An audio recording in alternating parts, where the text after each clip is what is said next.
Are you pleading guilty because you are guilty? Yes. And counsel, obviously there have been a number of motions filed to suppress evidence in this case. Other than those filed, are there any other motions that you felt were available with respect to Rule 12? No, Your Honor. And Mr. Kohberger, you understand that by entering the guilty plea in this case, you would be giving up your right to appeal any decision this court made, as well as your sentence. Yes.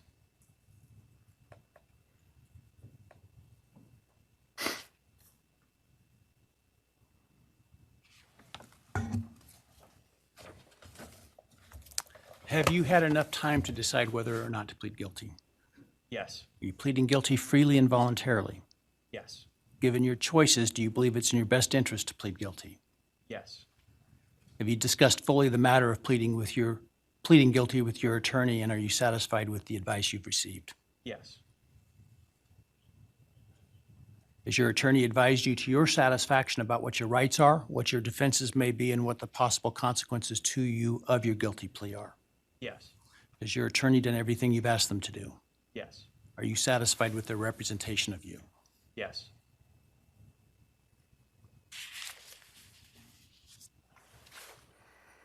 I have received a written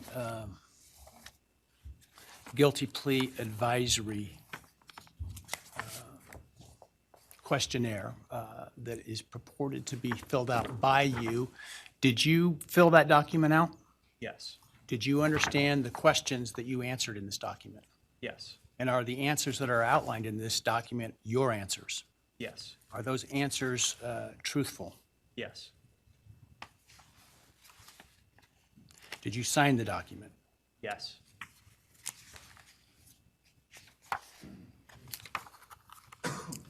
And this document outlines many of the rights that you have in this case. Should you not plead guilty, did you understand those rights? Yes. They include a right to a jury trial. Do you understand that? Yes. They include a right to the presumption of innocence. Do you understand that? Yes. You have the right to require the state to prove your guilt as to each element beyond a reasonable doubt. Do you understand that? Yes. They include a right to confront your accusers and cross-examine witnesses presented by the state, including by utilizing the subpoena power of the court to accomplish that. Do you understand that? Yes. You understand you would have a privilege against self-incrimination and a right to remain silent, meaning you would not be compelled to testify if you did not wish to, had you not pled guilty. Yes. You understand you're giving up that privilege and those rights that I've just outlined by pleading guilty. Yes. All right, I want you to understand what the state would have had to have proven at trial had you, to the crimes that you're pleading guilty to, had you, if you didn't plead guilty. Let me find the document. Hang on a second here. All right.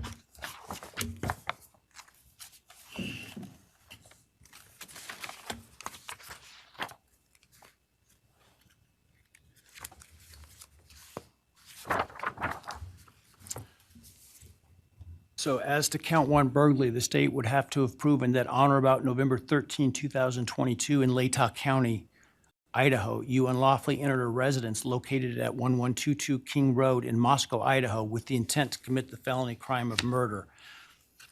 As to count two, the state would have had to have proven that on or about that same date in Latah County, Idaho, you did willfully, unlawfully, deliberately, with premeditation and malice aforethought, kill and murder Madison Mogen, a human being, by stabbing Madison Mogen, from which she died. As to count three, the state would have had to have proven that on that same date in Latah County, at that same address, you did willfully, unlawfully, deliberately, with premeditation and malice aforethought, kill and murder Kaylee Goncalves, a human being, by stabbing her, from which she died. As to count four, the state would have had to have proven that on or about that same date in Latah County, Idaho, you did willfully, unlawfully, deliberately, with premeditation and malice aforethought, kill and murder Xana Kernodle, a human being, by stabbing her, from which she died. And then as to count 5, also murder in the first degree, that on or about November 13th, 2022, in Latah County, Idaho, you did willfully, unlawfully, deliberately, with premeditation and malice aforethought, kill and murder Ethan Chapin, a human being, by stabbing him, from which he died. Do you understand those things the state would have had to have proven? Yes. And do you understand that by pleading guilty, the state no longer has to prove those things because you're admitting those things are true? Yes.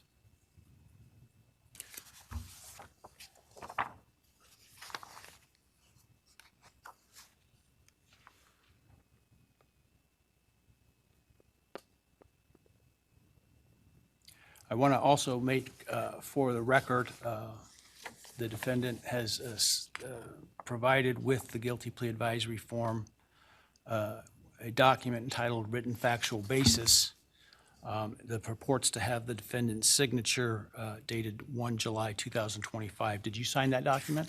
Yes. And did you agree with the written factual basis that is included there? Yes.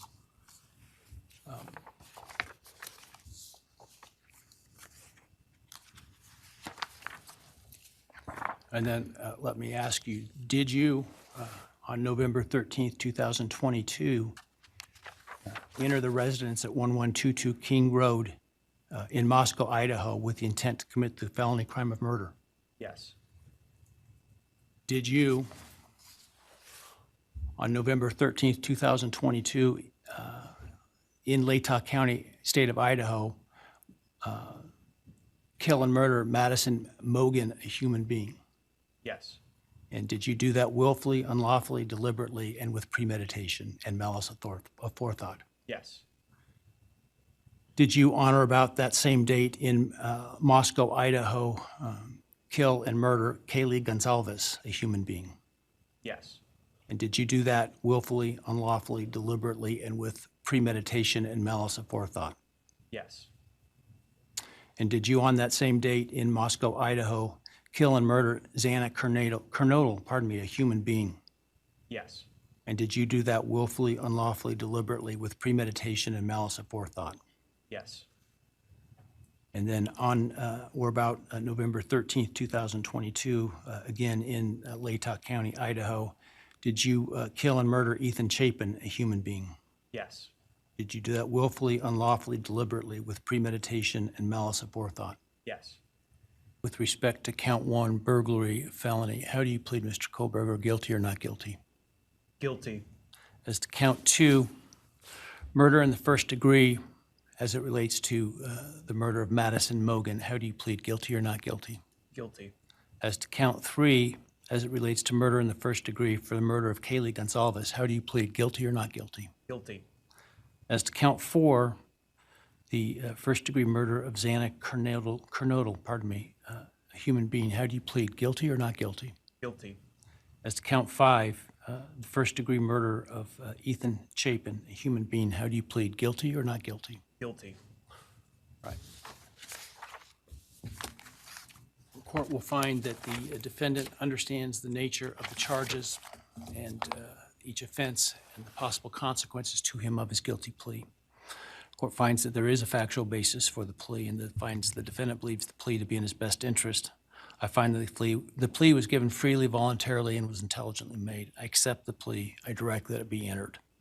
November 13th, 2022, 2:45 a.m., Moscow, Idaho, a college town of 25,000 people, home to the University of Idaho, a quiet community where everyone knows everyone, where crime is virtually non-existent, where parents send their kids to college without a second thought about safety. In an off-campus rental house at 1122 King Road, 6 University of Idaho students are asleep. 3rd floor, Madison Mogen and Kaylee Goncalves, best friends since 6th grade, sharing a bed. 2nd floor, Xana Kernodle and her boyfriend Ethan Chapin in one room, Dylan Mortensen in another. 1st floor, Bethany Funka, just 6 young people living their lives, completely unaware that in the next hour, 4 of them will be dead, and the world would be introduced to one of the most brutal, calculated, inexplicable mass murders in recent American history. A case that would captivate millions, generate thousands of theories, spark a nationwide manhunt, and ultimately reveal a killer so methodical, so violent, so disturbing, that even seasoned investigators would struggle to comprehend what they found inside that house. For over 2 years, many details of this case remained sealed, protected, hidden from public view. But in January 2026, newly unsealed autopsy reports revealed the full horror of what Bryan Kohberger did to 4 innocent college students. The number of stab wounds, where he struck them, how they died, what he did after they were dead, and the chilling evidence that this wasn't random, that he'd been preparing, planning, waiting. This is the complete story of the Idaho murders, the investigation that led to Bryan Kohberger, the evidence that convicted him, and the disturbing new details that paint a picture of a killer unlike any we've seen before. Before we examine what really happened inside that house, make sure you subscribe and hit that notification bell. Here at Forensic Disconnect, we cover cases with respect for the victims and facts from verified sources. And if you followed this case from the beginning, drop a comment sharing your reaction to these new autopsy revelations. But remember, these were real people with families who loved them. Kaylee Goncalves, 21 years old, senior at University of Idaho, majoring in general studies, from Rathdrum, Idaho, blonde hair, bright smile, known for her infectious energy and kindness. She'd actually moved out of the King Road house but was visiting for the weekend, staying with her best friend Madison one last time before graduation. Madison Mogen, 21 years old, also a senior, marketing major, from Coeur d'Alene, Idaho. Kaylee's best friend since they were 12. They did everything together, planned to move to Austin, Texas together after graduation, work for the same company, live near each other, continue the friendship that had defined their college years. Xana Kernodle, 20 years old, junior, marketing major, from Post Falls, Idaho, dating Ethan Chapin, known for her warmth and caring nature. Worked at the Mad Greek restaurant in Moscow, had her whole life ahead of her, plans, dreams, a future she'd never see. Ethan Chapin, 20 years old, freshman, recreation, sport, and tourism management major, from Conway, Washington. Xana's boyfriend, triplet with siblings Hunter and Maisie, member of the Sigma Chi fraternity. He didn't live at the King Road house. He was just visiting Xana that night. Wrong place, wrong time, unimaginably tragic. 4 students, 4 lives, 4 families destroyed, and one man responsible for all of it. But we're getting ahead of ourselves. Let's start at the beginning. November 12th into 13th, 2022. It was a typical Saturday night in Moscow. Kaylee and Madison went to a local sports bar called the Corner Club. They hung out with friends, had drinks. Left around 1:30 a.m., they stopped at a food truck called the Grub Truck. Ordered carbonara. Security footage captured them there, laughing, talking, completely normal. They got a ride home from a private party service. Arrived at 1122 King Road around 1:45 a.m. Xana and Ethan had been at a Sigma Chi party at his fraternity house. They left around 1:45 a.m. Arrived back at the house around the same time as Kaylee and Madison. All 4 were home by approximately 2 a.m., alive, safe, for now. Dylan Mortensen was also home. She'd been out earlier but returned to the house. She was awake, on her phone, in her second-floor bedroom. Bethany Funk was on the first floor, asleep. The house was a typical college rental. 3 floors, 6 bedrooms, sliding glass door in the back leading to a wooded area, not heavily secured. Easy access if someone wanted in. And someone did. Between 4 a.m. and 4:25 a.m., an intruder entered 1122 King Road through the sliding glass door. He wore all black clothing, a ski mask, gloves. He was armed with a large fixed-blade knife, later identified as similar to a Ka-Bar-style military knife, 7-inch blade, single-edged, non-serrated, designed to kill. He moved through the house methodically, efficiently, precisely. He went to the 3rd floor first, Madison's room, where she and Kaylee were sleeping together in her bed, and what he did next would haunt investigators for years. According to the newly unsealed autopsy reports released in January 2026, Kaylee Goncalves was stabbed at least 38 times. Madison Mogen was stabbed at least 28 times. The wounds were concentrated on their heads, faces, necks, and upper extremities. At least 24 of Kaylee's wounds were to her scalp, face, and neck alone. The autopsy findings indicate that neither Kaylee nor Madison were upright or moving during the attack. There was no blood on their feet. They were likely asleep when he struck. They never stood up, never fought back in any meaningful way. They were killed in bed, together, defenseless. But here's where it gets even more disturbing. Crime scene expert Dr. Brent Turvey, hired by Kohberger's defense team, analyzed the blood patterns and body positions. His conclusion, documented in unsealed court filings obtained by People magazine, suggests that after both victims were killed or unresponsive, Bryan Kohberger posed them in their shared bed. Kaylee was moved from her position with her head on her pillow to partially on top of Madison. Then a comforter was placed over them both. Turvey based this theory on blood found on Kaylee's pillow and the positioning of the bodies. Prosecutors called it a possibility, but not a certainty. But if true, it means Kohberger didn't just murder these young women. He staged them, arranged them, took time after killing them to create some sort of tableau. Why? We may never know. He's never explained, never given a motive, never shown remorse. After killing Kaylee and Madison on the 3rd floor, Kohberger descended to the 2nd floor, Xana's room. She and Ethan were there, and this attack was different. Ethan Chapin was stabbed at least 17 times. Wounds to his upper chest, scalp, face, neck, upper extremities, and lower extremities. Like the women upstairs, he appears to have been attacked while in bed. He likely never saw it coming, but Xana Kernodle fought back. The autopsy reveals she was stabbed at least 67 times. 67. More than any other victim. And here's the critical difference. Blood was found on Xana's feet. She was standing, moving, fighting for her life. The defensive wounds suggest she tried to protect herself. She tried to escape. She tried to stop him.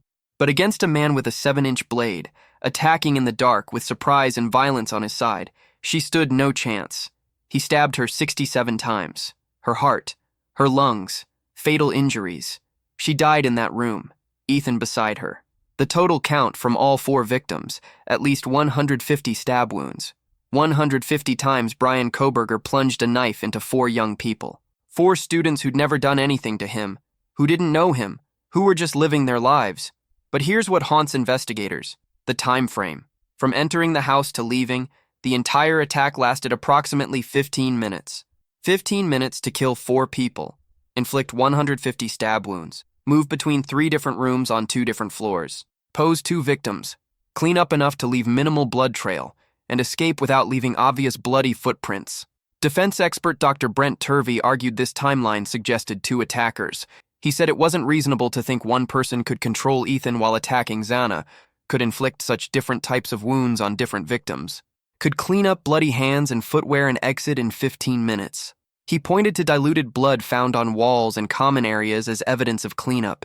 He noted the absence of bloody footprints despite the massive amount of blood at the scene. Prosecutors countered that an armed individual can easily control unarmed victims, that people are capable of using different levels of force. That washing hands takes minimal time if you prepare beforehand.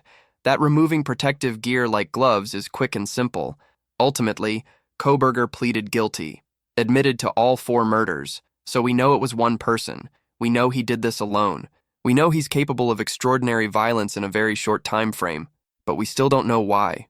Dylan Mortensen, one of the surviving roommates, would later tell police she heard things that night. Around 4 a.m., she heard what sounded like Kaylee playing with her dog on the 3rd floor.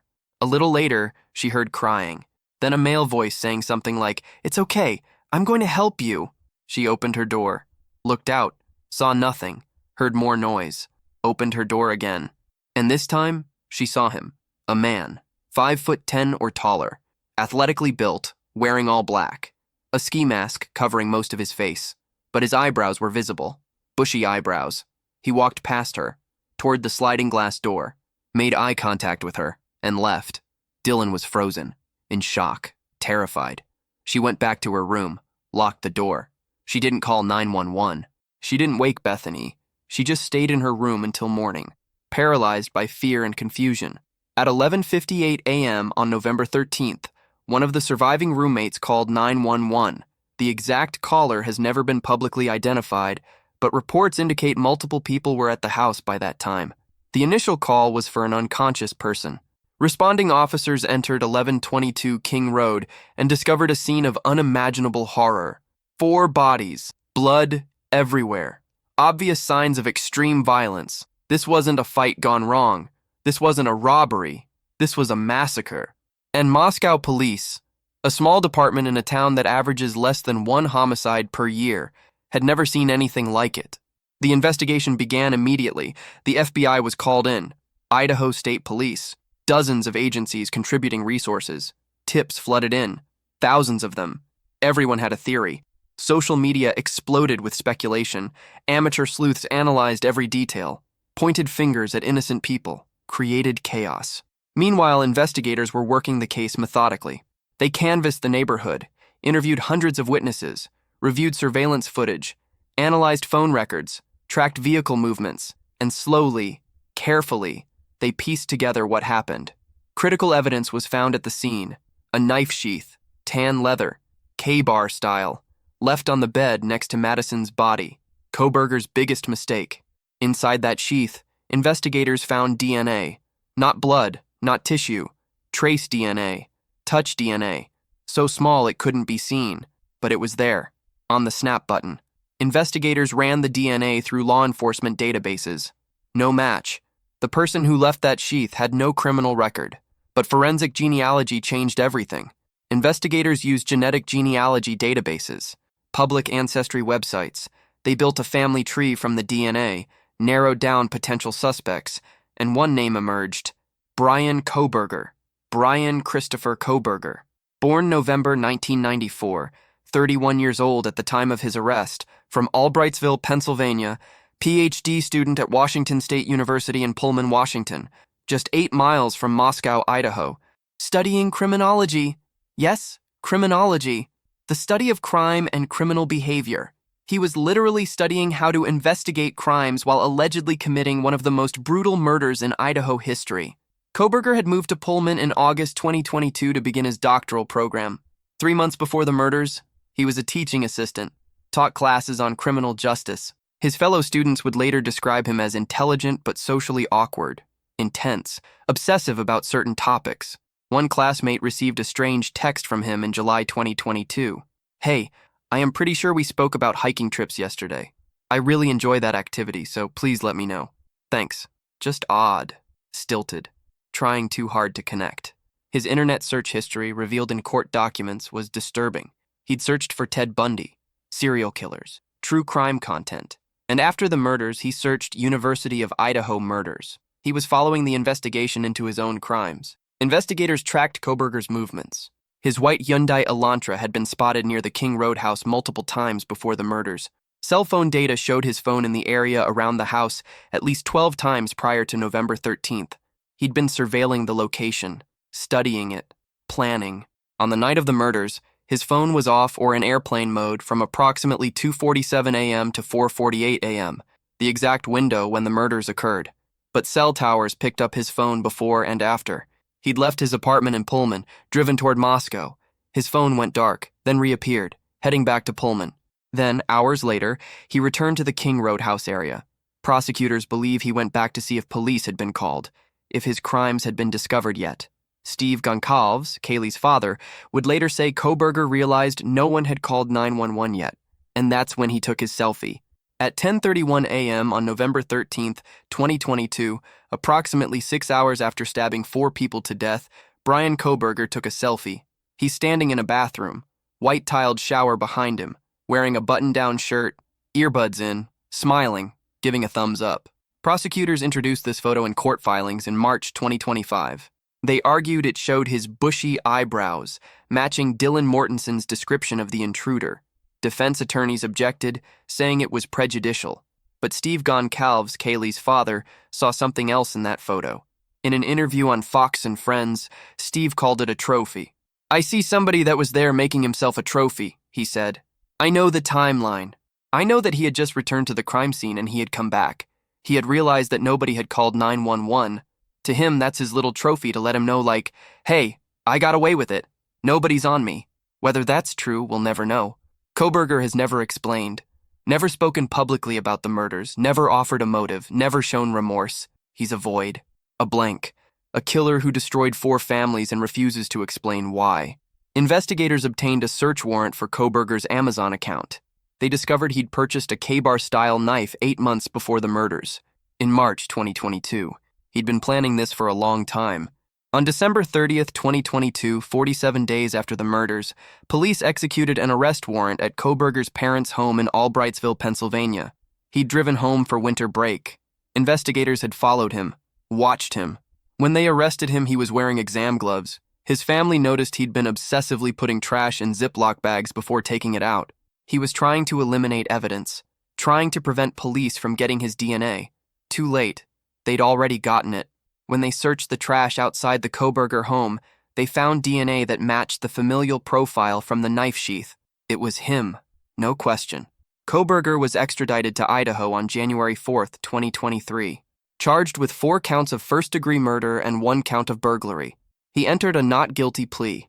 His defense team prepared for trial. They filed motions, challenged evidence, hired experts, prepared to argue his innocence. But as the trial date approached, something changed. July 2, 2025. Just weeks before jury selection was set to begin, Bryan Kohberger accepted a plea deal. He would plead guilty to all charges in exchange for life in prison without the possibility of parole. No death penalty, just 4 consecutive life sentences. In court, Judge Hippler asked Kohberger directly if he killed each victim willingly, unlawfully, deliberately, and with premeditation and malice aforethought. For each victim, Kohberger answered with a firm, yes. Kaylee, yes. Madison, yes. Xana, yes. Ethan, yes. He admitted it, confessed, took responsibility, but offered nothing else. No explanation, no apology, just yes. He was sentenced to 4 consecutive life terms without the possibility of parole plus 10 years for burglary. He was transferred to the Idaho Maximum Security Institution in Kuna, Idaho, placed in J Block, solitary confinement, 23 hours per day in his cell, 1 hour of outdoor recreation, shower every other day, moved in restraints at all times. According to reports, in August 2025, Kohberger requested a transfer to another area of the prison. He alleged other inmates were making threats of sexual assault. Prison officials investigated, determined the threats were not credible. Kohberger remains in J Block as of January 2026. Another inmate who was briefly housed near Kohberger told investigators he was a fucking weirdo, said he believed Kohberger was guilty, said he would have assaulted him if not for legal consequences. Authorities determined these comments were speculative and not actionable, but they paint a picture of how Kohberger is viewed even among criminals. Isolated, hated, alone. In January 2026, the city of Moscow released hundreds of pages of investigative documents, crime scene photos, autopsy summaries, interview transcripts, evidence logs. The public finally got to see the full scope of the case, the horror of what happened, the brutality of the attack, the suffering of the victims. The photos show the house, a normal college rental, red plastic cups on a table, laundry basket on a desk, a Saturdays are for the girls flag on the wall, signs of young people living normal lives, and then the horror, blood-soaked beds, evidence markers, the reality of 4 murders. The families of the victims have been vocal throughout this process. Steve and Kaylee Goncalves, Kaylee's parents. Shannon Gray, their attorney, has fought to keep certain evidence sealed, to protect the dignity of the victims, to spare the families additional trauma. They've expressed outrage when crime scene photos were accidentally released. They've begged for privacy, for respect, for people to remember that these were their children, not content, not entertainment, real people they loved and lost.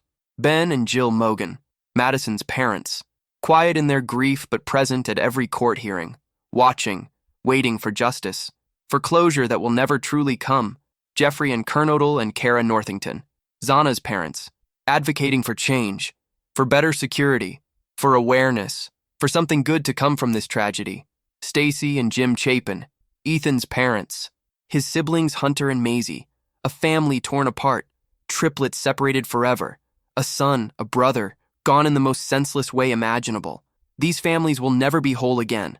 They'll never get to see their children graduate, get married, have kids, live the lives they deserved, all because one man, for reasons we still don't understand, decided to destroy them. Why did Bryan Kohberger do this? We don't know. There's no clear motive, no obvious connection between him and the victims, no evidence they knew each other, no personal grievance, no financial motive, nothing that makes sense. Some theories suggest he was conducting research, seeing if he could commit the perfect crime, testing himself. He was studying criminology. Maybe he wanted to put theory into practice, but that's speculation. Others think he was obsessed with one of the victims. Perhaps he'd seen them around town, around campus, became fixated, decided they had to be his or they had to die. But there's no evidence of stalking beyond the cell phone data showing him in the area. Some believe he's simply a psychopath, someone with no empathy, no remorse, who kills for the sake of killing, who wanted to know what it felt like. This seems most consistent with the evidence. The violence, the lack of motive, the calculated nature, the selfie afterward. But we'll never know for sure unless Kohberger decides to talk. And so far, he's said nothing. Police Chief James Fry of Moscow PD has said new information could still emerge. That sometimes people don't come forward for years, that maybe in 10 years somebody will say something. There's still hope for answers, but not much. The King Roadhouse has been demolished. The university had it torn down. Too traumatic, too haunting, a constant reminder of horror. Now it's just an empty lot, but the memories remain, the pain remains, the questions remain. This case captivated America. Millions followed every development. Social media was consumed by theories. Reddit threads dissected evidence. TikTok videos analyzed timelines. Everyone had an opinion. Everyone thought they knew what happened. Amateur detectives harassed innocent people, pointed fingers at other students, at professors, at random locals, created chaos and pain. The lesson here is clear. Let professionals do their jobs. Let families grieve in peace. Don't turn tragedy into entertainment. These were real people, real lives, real families destroyed. They deserve respect. They deserve dignity. They deserve to be remembered for who they were, not how they died. Kaylee Goncalves wanted to move to Texas, work in marketing or business, live near her best friend forever. She'll never get that chance. Madison Mogen was following the same dream, two best friends planning a future together. It's gone. Xana Kernodle was working her way through school, building a life with Ethan. They'll never have that life. Ethan Chapin was a freshman, just starting college, just beginning to figure out who he was, who he could be. He'll never know. 4 lives, 4 futures, all stolen in 15 minutes by a man we still don't understand. A man serving 4 life sentences in solitary confinement. A man who took everything from 4 families and gave nothing back. No answers, no apology, no reason. This is the reality of true crime. It's not entertainment. It's not a puzzle to solve. It's real pain, real loss, real families waking up every day knowing their loved ones were murdered, knowing the killer is alive while their children are dead, knowing they'll never get answers to the most important question, why? If this case teaches us anything, it's that monsters are real, that evil exists, that sometimes there is no explanation, no motive we can understand, no closure that satisfies. Sometimes terrible things happen to good people, and all we can do is remember the victims, honor their memories, support their families, and work to prevent tragedies like this from happening again. The Idaho Murders. November 13th, 2022. 4 University of Idaho students stabbed to death in their home. At least 150 stab wounds combined. A killer who showed no mercy, no remorse, no humanity. Bryan Kohberger. A name that will live in infamy alongside the worst killers in American history. But let's not remember him. Let's remember them. Kaylee, Madison, Xana, Ethan. 4 bright lights extinguished too soon. 4 lives that mattered. 4 families that will never be the same. May they rest in peace. And may we never forget the real human cost of violence. The real pain behind the headlines. The real loss behind the case files. If you or someone you know is struggling with thoughts of violence, please seek help. National Suicide Prevention. Lifeline. 1-800-273-8255. Crisis Text Line. Text HOME to 741741. Help is available. You're not alone. Subscribe to Forensic Disconnect for more in-depth coverage of cases that matter, with respect for victims and facts from verified sources. Hit that like button if you appreciate thorough, factual true crime coverage, and drop a comment sharing your thoughts, but please keep it respectful. These families are still grieving. This was the Idaho Murders. 150 stab wounds, 4 innocent lives, 1 brutal killer, and questions that may never be answered.